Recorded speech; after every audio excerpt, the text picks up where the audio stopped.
데살로니가 전서 3장 4절부터 13절 함께 말씀 보도록 하겠습니다. 데살로니가 전서 3장 4절부터 13절 말씀입니다. 한 목소리로 봉독하겠습니다.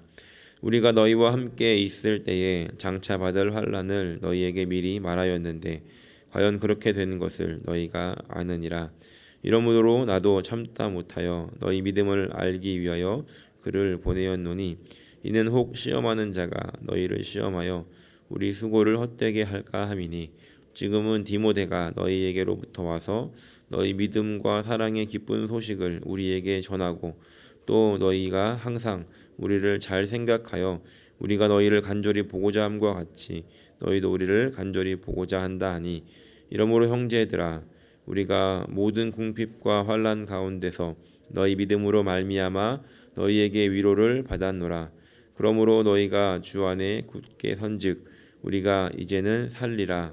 우리가 우리 하나님 앞에서 너희로 말미암아 모든 기쁨으로 기뻐하니 너희를 위하여 능히 어떠한 감사로 하나님께 보답할까. 주야로 심히 간구함은 너희 얼굴을 보고 너희 믿음이 부족한 것을 보충하게 하려 함이라. 하나님 우리 아버지와 우리 주 예수는 우리 길을 너희에게로 갈 수 있게 하시오며 또 주께서 우리가 너희를 사랑함과 같이 너희도 피차간에 모든 사람에 대한 사랑이 더욱 많아 넘치게 하사 너희 마음을 굳건하게 하시고 우리 주 예수께서 그의 모든 성도와 함께 강림하실 때에 하나님 우리 아버지 앞에서 거룩함에 흠이 없게 하시기를 원하노라. 아멘. 몇 년 전 선교대회로 한국에 방문했을 때 한 집사님의 초대를 받아서 식사를 하게 된 적이 있었습니다. 그 집사님께서 사업을 하고 계셨는데 어떤 사업을 하셨냐면 미국에서 그 어떤 이제 약품과 약을 이렇게 가지고 와서 한국에서 이제 그 판매를 하시는 거였습니다. 미국에서 이제 검증된 약이었는데 그 머리가 나는 그런 제품이었습니다. 그래서 약을 먹기도 하고 바르기도 하고 뭐 샴푸도 있고 이런 이제 사업을 하시는 분이었는데 제가 여쭤봤습니다. 이거 진짜 머리 나는 거냐고 여쭤봤더니 진짜로 난다는 겁니다. 뭐 그러니까 이제 사업을 하시겠죠. 그러면서 제가 이제 혹시 부작용은 없냐고 이제 여쭤봤습니다. 그랬더니 아주 이제 솔직하게 말씀을 하셨는데 본인의 경우에는 이제 눈썹이 많이 났다고 이렇게 길게 눈썹이 많이 났다고 이렇게 이야기를 하셨고 또 어떤 여성분은 이제 수염이 나기도 했다 뭐 이런 이야기를 하시는 겁니다. 그 얘기를 듣고서 이걸 이제 사야 되는 건지 말아야 되는 건지 물론 이제 그 분께서 하시는 말씀은 머리가 나는데 그 정도는 충분히 감수해야 되지 않냐라고 이렇게 말씀을 하시는 거였습니다. 제품에 대한 확신이 있으셨기 때문에 그렇게 자신 있게 그 부작용에 대해서도 말씀하시는 것을 들었습니다. 바울은 데살로니가에서 사역을 하면서 이제 막 예수님을 믿기 시작한 사람들에게 예수를 믿는다는 것이 무엇인지를 아주 가감없이 가르쳤습니다. 그것은 전 인생을 걸 만큼 중요한 일이었고 또 하나님의 자녀가 된다라고 하는 축복된 일이었고 성령 하나님께서 그 마음속에 오셔서 늘 함께 하신다는 놀라운 일이었습니다. 하지만 그것의 반대쪽에 있는 예수님께서 걸어가셨듯이 때로는 주신 십자가를 지고 가야 하는 그런 험한 길이었고 또 나보다 남을 사랑하고 위하여야 하는 희생의 길이었고 늘 그 사탄의 공격에 노출되어야 하는 그런 치열한 길이었다는 것을 사도 바울은 모두 다 가르쳤다는 것입니다. 믿음이 연약했기 때문에 혹시 그들이 그 마음이 믿음이 흔들릴까봐 꽃길만 걷게 해줄게라고 이런 편향된 복음을 전하지 않았다는 것입니다. 일단 교회로 끌어들이기 위해서 좋아 보이는 것들만 포장해서 가르치지 않고 있는 그대로 예수를 믿으면 어떻게 되는지에 대해서도 가르쳐 주었다는 겁니다. 4절 말씀을 보니까 이제 바울이 그들에게 어떤 각오를 해야 되는지 무엇을 가르쳤는지를 알 수 있는데 예수를 믿음으로 인해서 오게 될 장차 받게 될 그 환난을 이야기했다는 것입니다. 쉽게 말하면 예수 믿으면 복된 길이지만 인생이 힘들어질 거야 라고 이렇게 말했던 것이죠. 그런데 그럼에도 불구하고 예수를 믿는 사람들이 데살로니가에 생겨나기 시작했고 많아지게 되었습니다. 왜 그렇겠습니까? 이런 어려운 일들을 그들이 듣지 않아서가 아니라 모두 다 들었음에도 불구하고 또 그런 일들이 그들에게 실제로 일어났음에도 불구하고 그 예수가 진짜였기 때문에 이 진짜를 발견한 사람들이었기 때문에 어떠한 대가를 주고서도 예수님을 선택하게 된 것입니다. 예수님께서 마태복음에 보면 천국에 대한 비유를 말씀하시면서 몇 가지의 비유를 드십니다.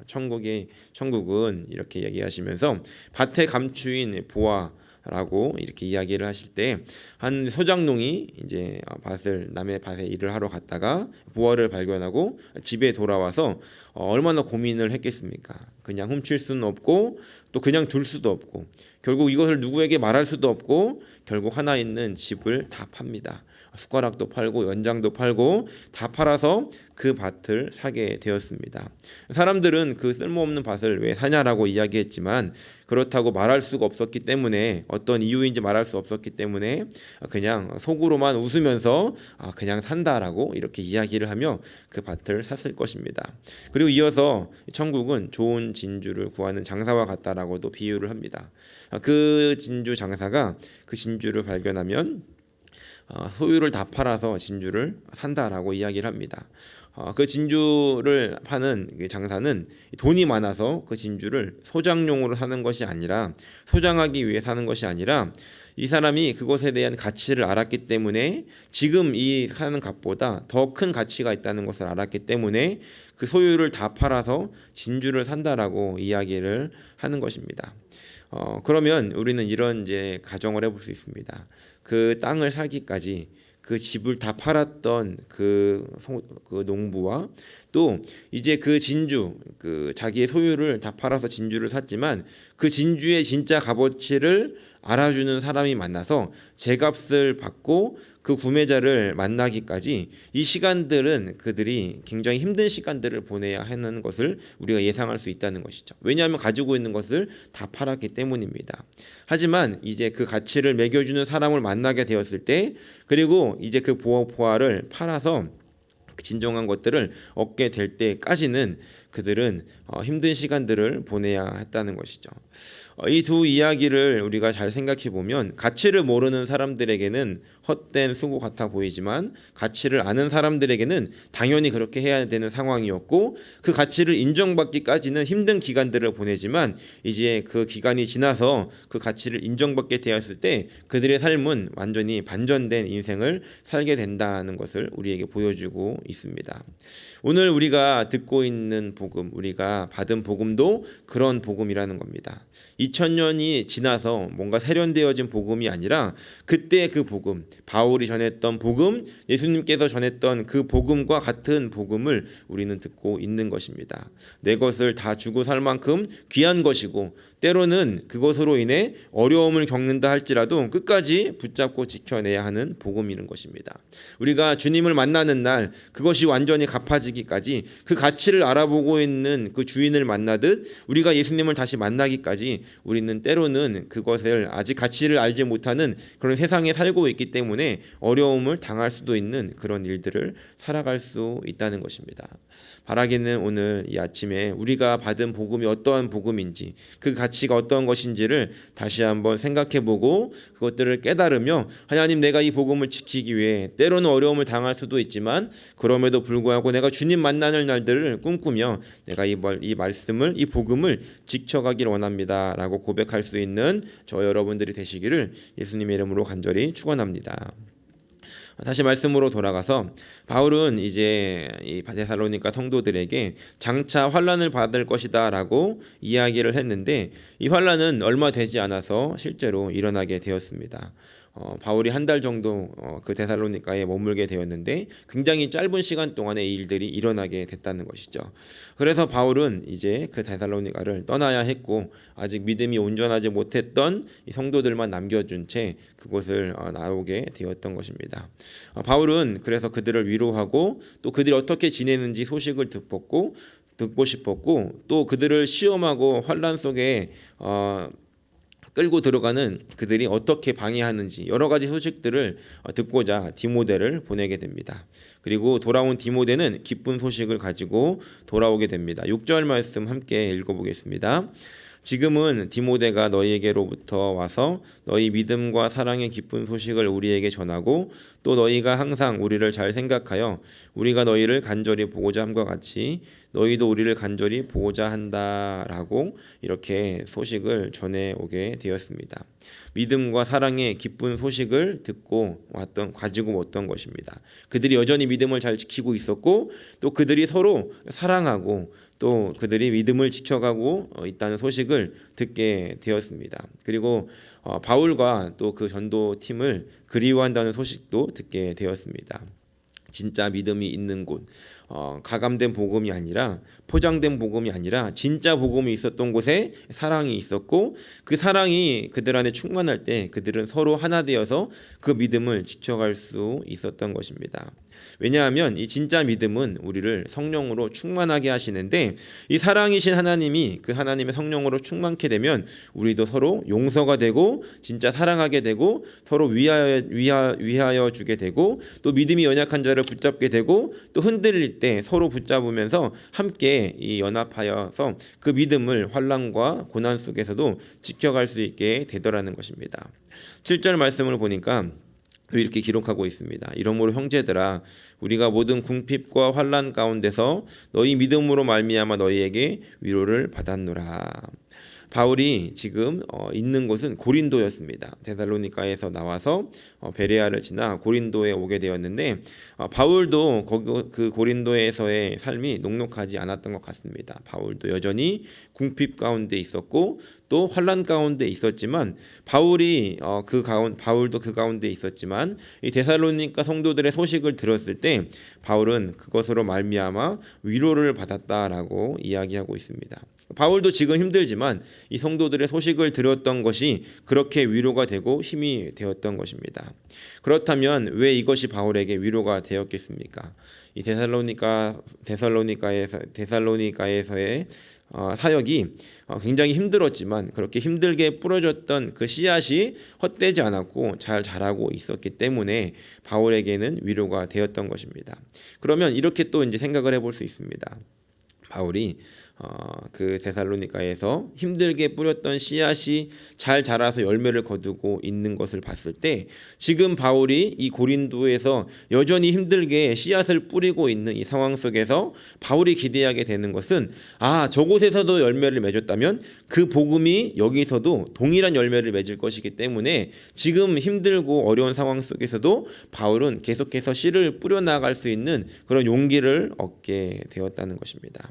데살로니가보다 더 타락한 도시가 고린도였습니다. 오죽했으면 그 당시에 이 여자들에게 썼던 욕 중 나쁜 그런 말 중에 치욕스러운 말이 너 고린도 여자 아니니? 라고 하는 말이 있을 정도로 굉장히 타락했던 도시였습니다. 하지만 바울은 데살로니가에서 맺어진 열매를 보았고 그 열매를 통해서 이제 이 고린도에서 맺어질 그 열매를 보게 되었던 것입니다. 고린도에서는 1년 반 정도의 시간을 머물게 되었습니다. 바울이 그때는 정말로 이곳에서 열매가 날까? 내가 지금 뿌렸던 씨앗이 거둘 수 있을까? 라고 하는 그런 마음으로 씨를 뿌렸다면 이제 데살로니가에서 들렸던 소식은 바울에게 확신으로 다가오게 되었고 그것이 바울에게 위로가 되었던 것입니다. 그래서 이제 이 데살로니가에 있는 사람들의 믿음이 걱정이 되었는데 그들은 도망치지 않고 견디고 이기고 흔들리지 않는 그런 믿음을 가지고 믿음이 바로 섰다는 이야기를 들으며 바울은 이제 그들을 통해 감사함과 또 위로받음과 이 땅에서 지금 고린도에서의 있게 되는 일들을 확신 가운데 있게 되었다는 것입니다. 그렇기 때문에 바울은 8절에 이렇게 이야기합니다. 그러므로 너희가 주 안에 굳게 선즉 우리가 이제는 살리라. 바울의 고백은 이제는 내가 살 것이다 라는 고백이었습니다. 오늘 말씀의 제목인데요. 바울이 그 뿌렸던 씨앗이 열매를 거두게 된 것을 보았을 때 그 믿음을 가졌을 때 이제 너희들은 살았다라고 고백함과 동시에 이제는 나도 살았다라고 이야기했던 것입니다. 이것은 어떤 것을 의미하냐면 바울이 그 씨앗을 뿌리고 그 데살로니가 성도들을 품고 얼마나 많이 기도했겠습니까? 하나님 이것이 그들에게 열매 맺게 해주십시오. 그들이 믿음으로 설 수 있게 해주십시오. 그렇게 기도했던 것들이 이제 그들 스스로가 자라나 다른 씨앗을 그들 스스로가 뿌릴 수 있을 만큼 믿음이 성장한 것들을 보면서 바울이 이제 너희들은 살았다라고 고백을 하고 이제 나도 너희들로 인해서 살았다라고 고백할 수 있게 되더라는 것입니다. 이런 고백들이 저 여러분들에게도 있기를 소원합니다. 우리 주위에 그리고 우리의 가정 가운데 우리의 자녀들에게 우리가 전해주었던 복음, 이 복음이 그들에게 심겨졌을 때 이제 그들이 자라나 스스로 그 믿음 가운데 섰을 때 우리가 할 수 있는 고백이 이제는 살았다라고 하는 고백이라는 것입니다. 그렇다면 반대로 아직 우리가 뿌렸던 이 복음의 씨앗들, 우리 주위에 있는 사람들이나 또 우리의 가정에 우리 자녀들 또 우리의 주위에 있는 사람들에게 뿌렸던 이 복음의 씨앗이 아직 자라나지 못하고 있다면, 아직 그들이 믿음으로 굳게 서지 못했다라고 한다면 우리는 살았다라고 하는 고백이 아니라 우리는 그런 죽을 만큼의 그 아픔과 그런 마음을 가지고 그들을 위해서 그것이 열매 맺게 해주십시오라고 하며 우리는 기도할 수 있어야 한다는 것입니다. 바울은 여전히 지금 씨앗을 뿌리며 그 씨앗을 뿌리고 있는 성도들을 위해서는 목숨을 걸고 기도했지만 이제 그것들이 자라나 열매 맺는 성도들을 보면서 이제는 살았다라고 고백하며 바울은 그렇게 사역했다는 것입니다. 바울이 그것으로 인해서 9절 말씀에 이렇게 고백하고 있습니다. 우리가 우리 하나님 앞에서 너희로 말미암아 모든 기쁨으로 기뻐하니 너희를 위하여 능히 어떠한 감사로 하나님께 보답할까라고 이렇게 기쁨을 표현하고 있습니다. 이 데살로니가 성도들의 이 소식들이 바울에게는 큰 기쁨이었고 하나님께 감사였다는 것입니다. 우리에게 이런 감사가 있기를 소원합니다. 우리가 뿌린 믿음의 씨앗, 복음의 씨앗들이 열매 맺는 것으로 인해서 자라나는 것으로 인해서 우리가 하나님께 감사할 수 있는 삶이 되기를 소원하고 또 그 복음의 씨앗이 내 안에서도 잘 자라고 있는지를 날마다 돌아보면서 주님, 내가 주님 앞에 믿음으로 굳게 서게 하시고 또 내가 뿌린 씨앗들이 복음의 씨앗들이 잘 자라나 믿음으로 굳게 설 수 있는 그런 감사를 주님께 올려드릴 수 있는 삶이 될 수 있게 해달라고 함께 기도하며 나아갈 수 있는 저 여러분들이 되시기를 예수님의 이름으로 간절히 축원합니다.